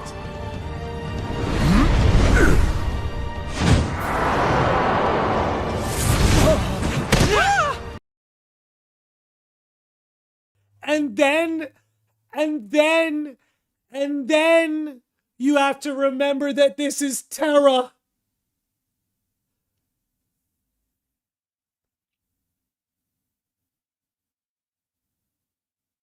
What's up, Heather? I see you over on Twitch. By the way, we are 10 followers away from 1,200 on Twitch. So if you haven't followed us there yet, please do. I'm just going to do a little self-plug before we keep this going.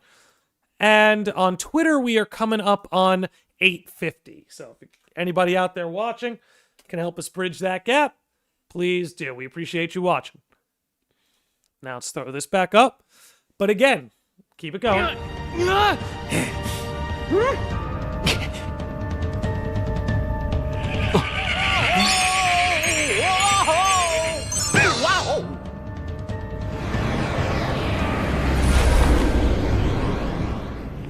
Were we supposed to do that? I think so. Goofy, Donald, you saved. You know, Reha, it's funny you say that because I've always sort of believed that Dream Drop Distance is the actual Kingdom Hearts 3. I really, because it's main title energy. It's as important as a main title, kind of as what you're saying. I've always kind of seen it as Kingdom Hearts 3, and like KH3 in a way is almost like Kingdom Hearts 4. I honestly believe that if Kingdom Hearts was more popular back then, and if the series was less niche, that this totally would have been a main number title. But I just don't think they had the juice. Us. We are out of time. All right, let's pause there. We're definitely going to talk about these ending scenes a little bit. As much as I love that Ansem the Wise scene, we don't really need to analyze that. We've already kind of covered that sort of stuff. Now, give me a second here. Yes. This is what I'm looking for. Perfect. Okay, let's go back just a little bit. Let's go back a little bit.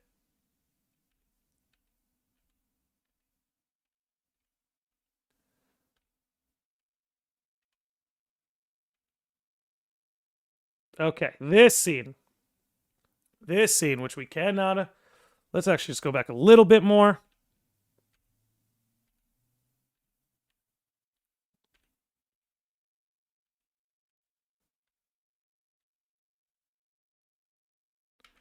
Okay, we'll pick it up from here. So here we go. We got this next point that I want to talk about. Another Lushu scene that gives you some hints that he is Lushu.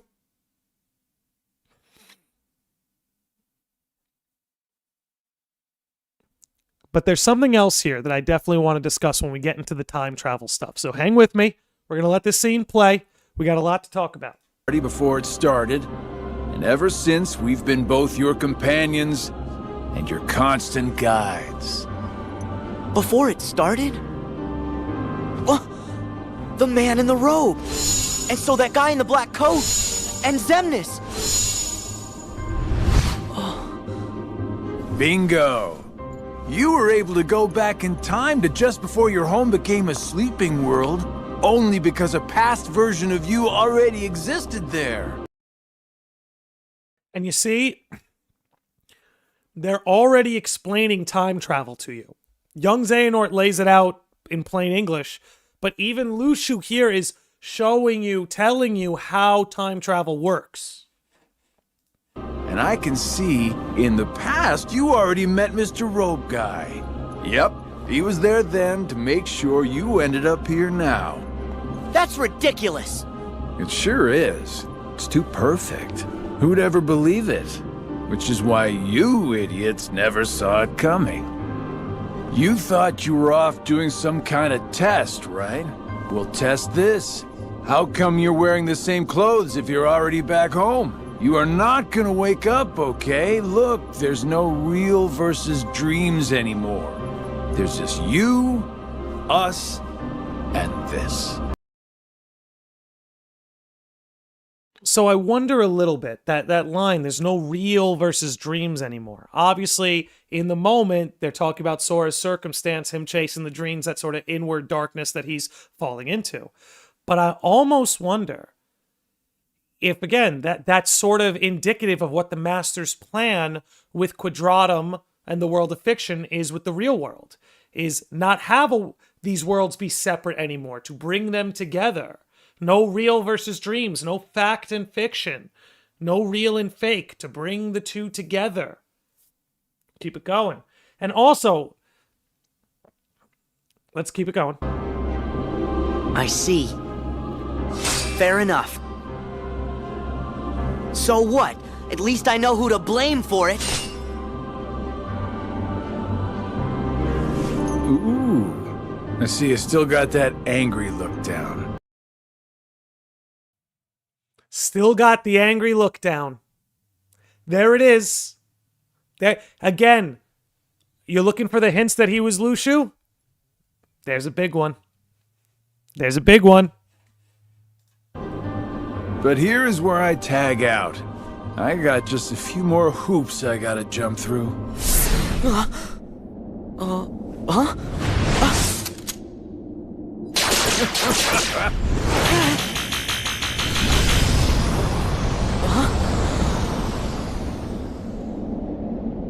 Come with me. Now, here's the other thing I've noticed about young Xehanort. You notice young Xehanort always appears to Sora in a cityscape. He always appears before Sora in some kind of city or metropolitan-like landscape. In Kingdom Hearts 3, he appeared to Sora. Again, you had him appearing in Toy Box, but he knocked Sora into Quadratum. What I'm trying to say here is there's always a connection between young Xehanort and Quadratum. Again, in Toy Box and Kingdom Hearts 3, young Xehanort is the one who knocked Sora into Quadratum. And Toy Box is where Quadratum, Zora, was introduced.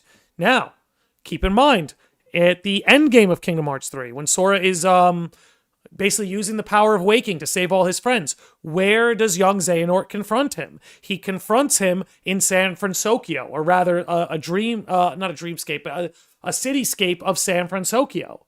A cityscape. And here in Dream Drop Distance, we see the same thing. He continues to appear in a cityscape of some sort. Now, you couple that with the 14th Life, the Nomura's concept art of him in Quadratum. You pile all of these things together, and it just appears so obvious to me. But we'll keep it going.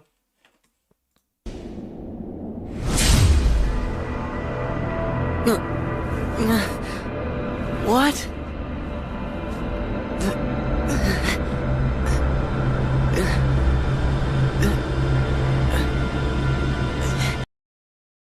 I just want to point out Lily, who also said he appeared to Sora in Symphony of Sorcery, though. Very true, good point. He also appeared in the Keyblade Graveyard. So it's not every single time he appears, but it almost seems like when they have these sorts of Notre Dame. Yeah, that's right. But yeah, but that's a cityscape too. It's just a more older. Xehanort is of Scala, a Nexus. Another good point. Pleasant dreams, kiddo.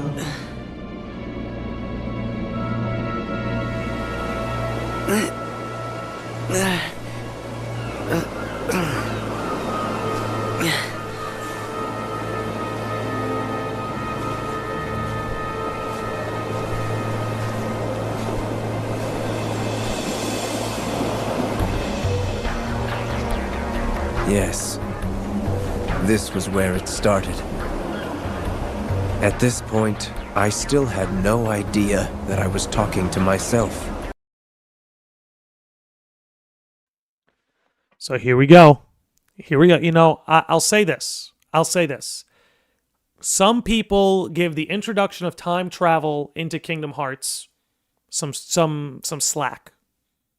No, not some slack. Let me start over. So, some people give the introduction of time travel into Kingdom Hearts some flack. However, oh god, I thought I was muted. Excuse me. Scared me there, Dex Holder. However, I want to give Kingdom Hearts some credit. Here's the thing. I like time travel when it has its own set of rules. So for instance, Back to the Future. You had to be in the DeLorean, go 88 miles per hour because 8 and 8 are two infinity signs. It was goofy, but it doesn't matter that it's goofy. It has its own set of rules and laws. And I think that's compelling when it comes to time travel. Time travel in Kingdom Hearts has its own set of rules. It doesn't have to be scientific. It doesn't have to be, logical. Time travel doesn't exist. We can't create a logical explanation for it. So I like that Kingdom Hearts, in a sense, wields its lore and this ability to hop bodies and for hearts to leave the body and use that as a way to access time travel. And again, it also has its own set of rules. What I don't like, and even though I like the movie, let me make that clear, I like the movie I'm about to bring up, I can't stand when time travel is handled the way it's handled in Avengers Endgame. Now, I like the MCU, primarily the Thanos arc, and I really enjoyed Endgame. I'm not hating on it. But one thing that I cannot stand, is that when time travel is brought up, it's because Tony Stark stayed up late a night or two. That sucks. Sorry. All it took for time travel was for Tony Stark to care for 48 hours? That's it? And we don't even get an explanation? Oh, hey, if you take the MacGuffin and add the MacGuffin and put it in the Gloober, then you get, there wasn't even that. There was a little bit of that, but it was like Tony Stark stayed up late and was able to figure it out. And I'm sorry. If anyone in Marvel, and if anyone in the Marvel universe is going to stay up late and figure out time travel, it's going to be Reed Richards, not Tony Stark. But I also understand they're working with what they work with. That said, basically there was nothing to it. It was just like, we need time travel to win. Tony Stark stayed up late and they figured out time travel. I much prefer the way Back to the Future and Kingdom Hearts create their own set of rules that build off that world's lore. So I understand some people might find Kingdom Hearts' time travel confusing. What I'm saying is, having a set of rules to remember that apply to the lore is infinitely preferable to Xehanort stayed up late one night and figured it out. And all you got to do is point your Keyblade and think about it. I much prefer what they do here. I do. He cast away his bodily form just to set me on the appointed path. What do you mean? That is Xehanort, reduced to just a heart. The being you and your friends called Ansem. Whoa!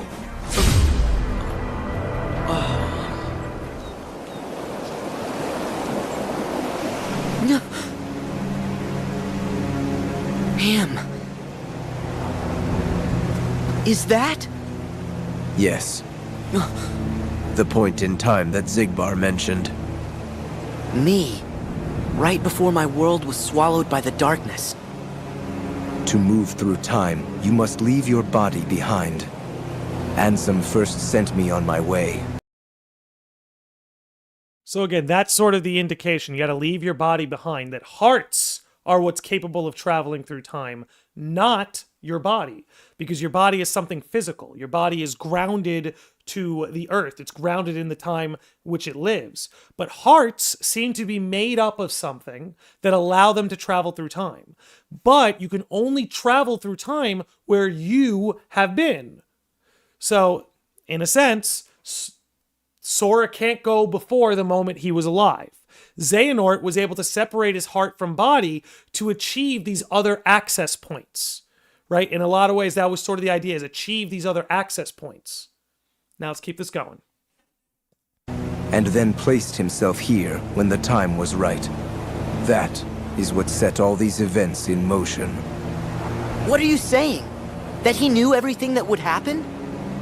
No, not everything. But remember, Ansem possessed Riku and saw his experiences in real time. So? That could only tell him so much. How did he know I would be here today? Simple. Kairi! No! Ah! And you see that. How did he know I would be here today? Kairi. And as we know now, Xehanort kidnapping Kairi, putting her in the pod, knowing that Kairi would be connected to the wielder. It was all right there, right? In the moment, when you first see it, you think it's just some crazy, trippy, oh, there's Kairi, blah, blah, blah, blah, blah. No, there was a reason for it.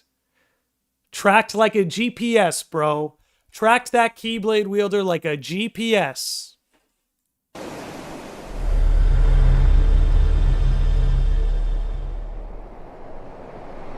Yes, Gollum, very good. Gollum, I like this. Could dreaming be a form of leaving your body behind? Dreaming being close to death. Yeah, there's no separation of heart from body, right? But in a sense, if you're dreaming, you are in a world where your body is not present. The world, in a sense, exists within your body, but your body is not present.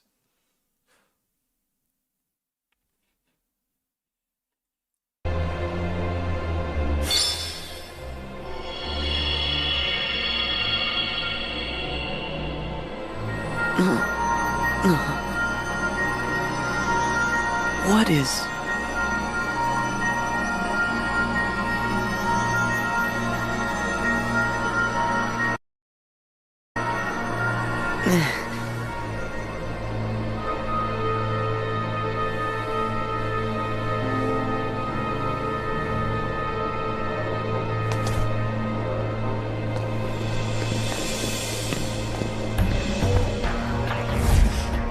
You've been here many times.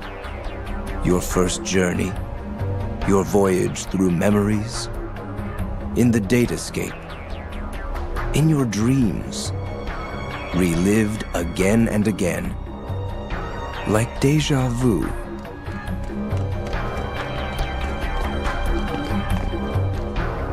King Mickey? Oh.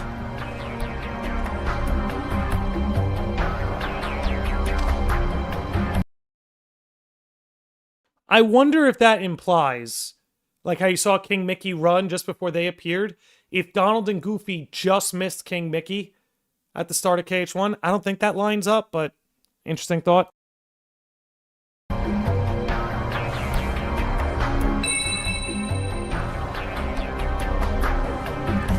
Donald! Goofy!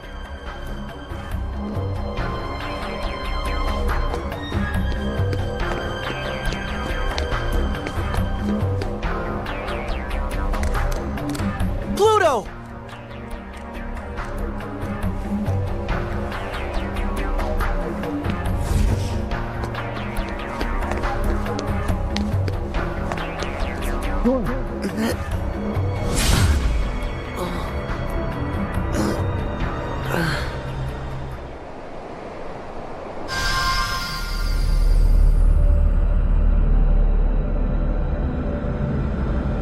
Huh? Am I back? Wait! Your Majesty! Donald! Goofy! Huh? Okay, we covered that scene before. Let's move on. Let's go way over here. Okay. Know about that battle.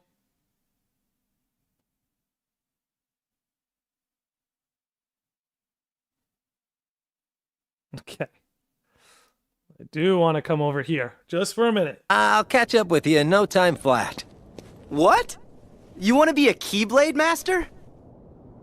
Yeah. I mean, I came here to learn how to wield one. You? Hey, thanks for the vote of confidence. You know I was gonna come swooping in, Keyblade in hand. But I just couldn't get mine to materialize. Must be in the snap of the wrist or something. Oh. Wow! So KeyCast, which is why it's always great that KeyCast is here, highly suggest you guys follow him, says that Mickey was in Traverse Town at the same time, and that's why Pluto was running from them. That's actually pretty amazing. What's up, Luz? Good to see you.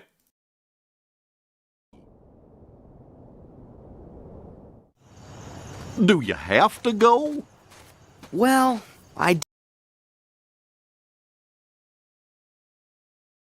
Give me a second here, because this next part is a little crazy. Right? World was still here? But where are they?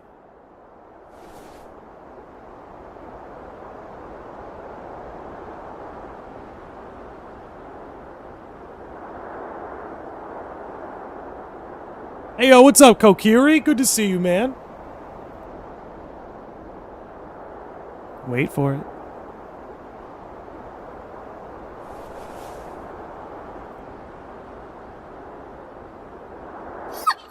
Oh, there!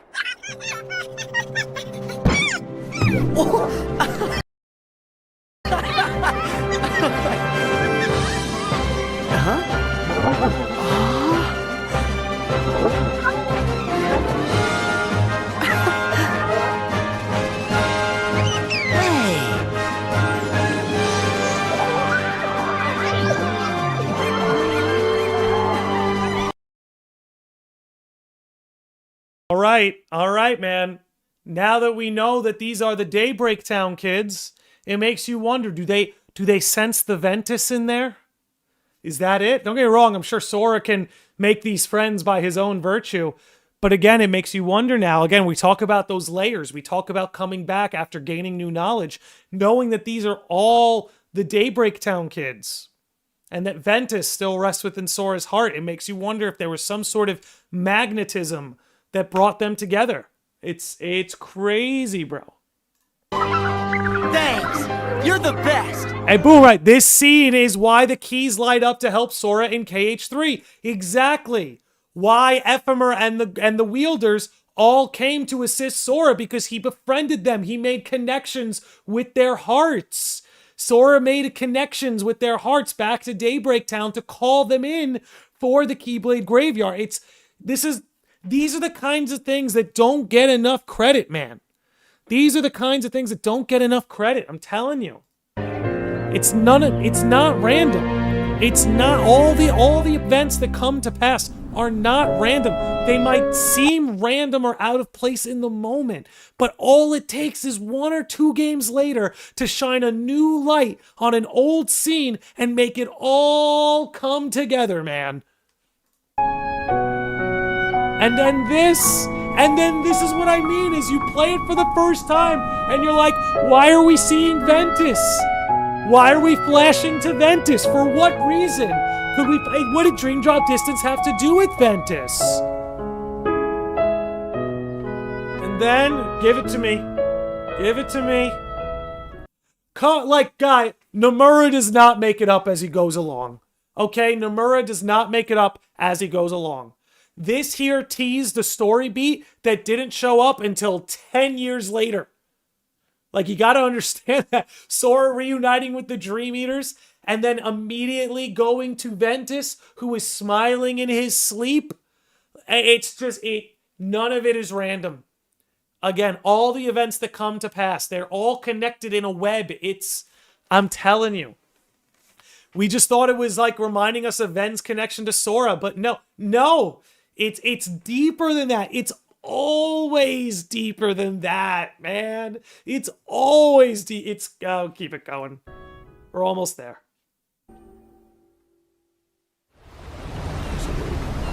He's just too small. Yep. There's Aqua. You know. Do you think Lee sure hurried back to Radiant Garden? Free Aaron will ever get to do something important? Welcome back. Oh. Yeah, let me.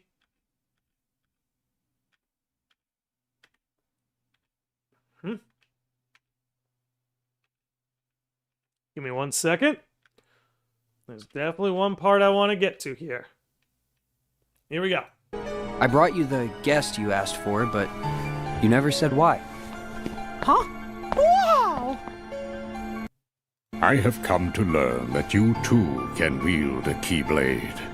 I am glad you are here. Okay, first of all, shout out to Gamers Little Playground, who we've been using for this. Okay, So, listen.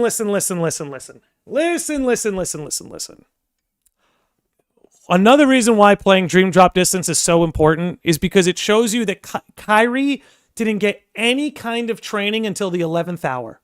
So I don't know who picked up Kingdom Hearts 3 thinking Kairi was going to be some kind of darkness slaying queen, which I think she gets there eventually. But I'm telling you right now, Nomura is about payoff. If there's anything that this podcast episode should show you, is that Nomura is always thinking 2 to 3 games ahead. Right? He's always thinking 2 to 3 games ahead. Payoff is important. Payoff is very important because it's what sticks with you. It's why after all these years, Sora still has not thanked Naminé. Because you can't rush something like that. You can't. So when it comes to Kairi, if we acknowledge here at the end of Dream Drop Distance that she's getting her Keyblade and will learn how to wield it in the 11th hour, then her abilities in Kingdom Hearts 3 should have made perfect sense, and that she shouldn't have been nowhere near the same level as Sora, Riku, Aqua, Ventus. It would not have made sense. Okay, these sorts of things take time. Kairi's number one power is not her ability to wield the Keyblade. Her number one power is the strength of her heart. Now, something that often gets overlooked that I like to talk about. In Kingdom Hearts 3, when Kairi saves everybody, right? She holds on to Sora, saves all the Warriors of Light. The Warriors of Light, that's FF14. The Guardians of Light, and brings them back, right? Her power is in her heart. And in Kingdom Hearts 3, when Kairi saves everyone, what does Sora say to Kairi? He says, "I feel strong with you, Kairi." It's a nice line. It's a nice little moment. But in the Japanese version, what does he say? He says, "You're strong after all, Kairi." And the reason why I'm really upset by that mistranslation, and that's what I'll call it, a mistranslation, is because that's 2 very different implications. "I feel strong with you, Kairi," still makes it about Sora. But Sora saying, "You're strong after all, Kairi," not only acknowledges Kairi's power, it acknowledges the kind of power she has. The "you're strong after all" wasn't followed from Kairi wielding the Keyblade, killing some Heartless, the fight where they fought together with Xehanort, right? Sora and Kairi went toe-to-toe with Xehanort together, but that's not what made Sora say, "You're strong after all." No. What made him say that was seeing her use her Princess of Heart power. "You're strong after all," because that's where her real power lies. Again, it's very clear from Reminds and Melody of Memory that Kairi is going to be a prominent Keyblade wielder in the future. But the point is, Nomura and Nojima, they do not rush these sorts of things. Okay, Sora and Riku and Aqua and Terra and Ventus, they all have such a huge head start on Kairi. So for her to just catch up right away, it wouldn't feel good. The payoff wouldn't be there. Mistranslations always killing Kairi's character. It's because the English translations won't let her be vulnerable, won't let her be guilty, won't let her be, Kairi carries a lot of guilt. And for some reason, the translation always translates the guilt away because they make it think it's her being weak. It's not. It's her being strong. They got it all wrong. Her strength is the heart. Anyway. Another conversation for another day. Another topic for another episode.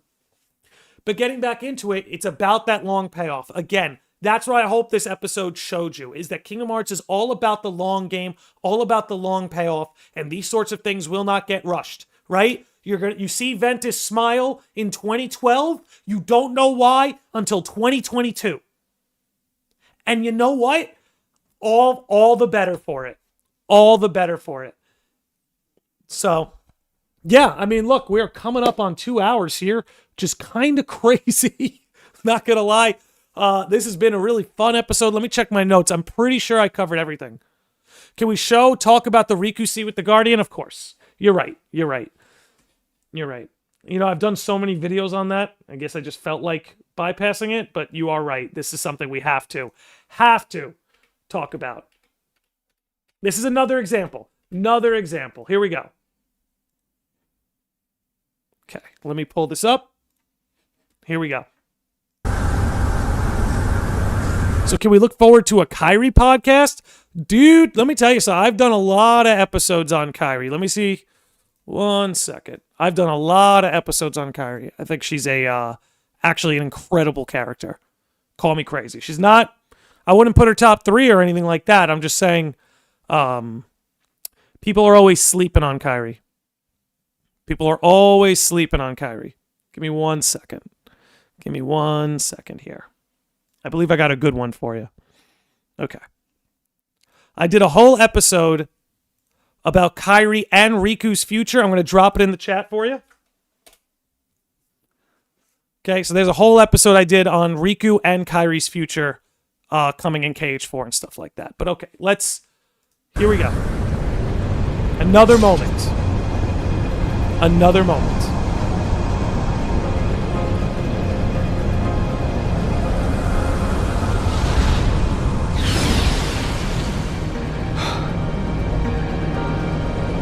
Strength to protect what matters. So again, by the way, shout out to 1 second. Shout out to 1 second. I'm going to give, what are you doing? I did not ask you to go back here. 1 second. I want to give proper shout out here. Major, let me see. Oh, sorry. Got the wrong. 1 second.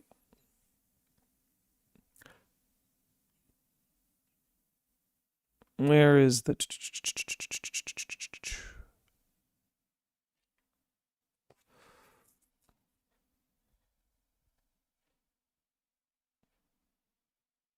Yeah, I think it is. Yeah, VTN Vivi, who 10 years ago called it. 10 years ago, VTN Vivi called it that Terra was Ansem's guardian. So I want to give a shout out to them. I know some other people came up with that theory after them, but I'm pretty sure VTN Vivi was the first one to break this theory all those years ago. Incredibly observant to point this out. But this is another fine example of dream drop distance, showing you something today and you getting the payoff 10 years later. It's beautiful. What's up, Star Raven? How are you? Thanks for dropping in to say hello. The translation doesn't help with smoothing her out of any interesting conflict. Yeah, it's like they make the wrong moves. Landy, what do you think was going through all the characters' minds when young Xehanort is talking to Sora and Vanitas shows up behind him?